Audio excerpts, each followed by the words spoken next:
درس المحيط والمساحة تالتة ابتدائي من الدروس اللي موجودة السنة دي، ومحتاجة الطفل يكون بيفكر بشكل مختلف، لأن هو المرة دي لفف لك الوضع بشكل مختلف. بدل ما يديك الطول والعرض ويقول لك هات المحيط أو المساحة، السنة دي بيقول لك أنا جايب لك المحيط، هات لي أنت الطول أو هات لي أنت طول الضلع. فلازم نحل تدريبات كتير عشان نكون متمكنين من إجابة أي سؤال جايبه بشكل مباشر او غير مباشر. يعني انا عندي هنا بيقول لي مربع محيطه، هنا جايب لي المحيط، فان طول ضلعه يساوي.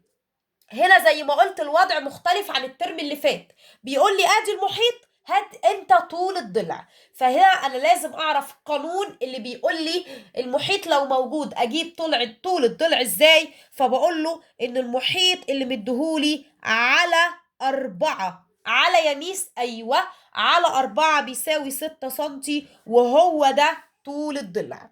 طب بص كده، بيقول لي مستطيل طوله 2 سنتي وعرضه 8 سنتي. اهو يا ميس ده مسألة عادية، عشان انا بجيب جميع الانواع المباشر والغير مباشر. عندي الطول وعندي العرض، عايز محيط ومساحة.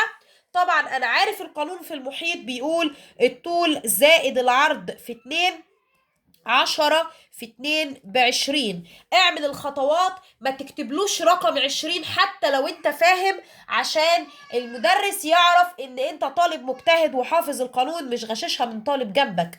المساحة بتقول الطول في العرض، يعني 2 في 8 ب16. وزي ما قلنا ما تكتبش ال16 بس، اكتب له القانون. طيب بص السؤال ده، مستطيل محيطه 28، ده هو مديني المحيط يا نهار ابيض، وطوله 4، فإن عرضه يساوي.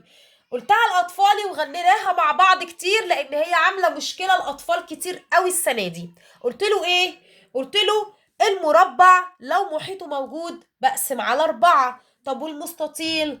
المستطيل لما يجيلي المحيط بعمل إيه؟ بقسم على 2 وبعمل خطوتين. بقسم على 2 وبعمل خطوتين. يعني إيه يا ميس؟ يعني خد المحيط واقسمه على 2. خلاص يا ميس، 28 على 2 فيها 14. خلاص كده انا كده جاوبت، هو ده اللي 14. لا، بقيه الاغنيه بتقول ايه؟ بقسم على 2 وبعمل خطوتين. ايه هي الخطوتين؟ ادي الخطوه الاولى، انا جبت ال 28 قسمتها على 2. يمكن ما تجيش 28 على 2 بالنسبه لطفل 3 ابتدائي، ممكن يكون الرقم ابسط من كده، يجيب له 20 مثلا، يجيب له 16 من جدول 2. تمام، نكمل. وبعمل ايه الخطوة التانية؟ هجيب الناتج اللي هو ال14 ناقص 4، الطول اللي هو مديهولي 10، هو ده عرض المستطيل. يبقى الأغنية بتقول بقسم على 2 وبعمل خطوتين. المحيط والمساحة السنة دي بيوروا الطالب اللي مركز وعارف ان الترم ده عايز طالب مركز وشاطر، مش طالب حافظ بس.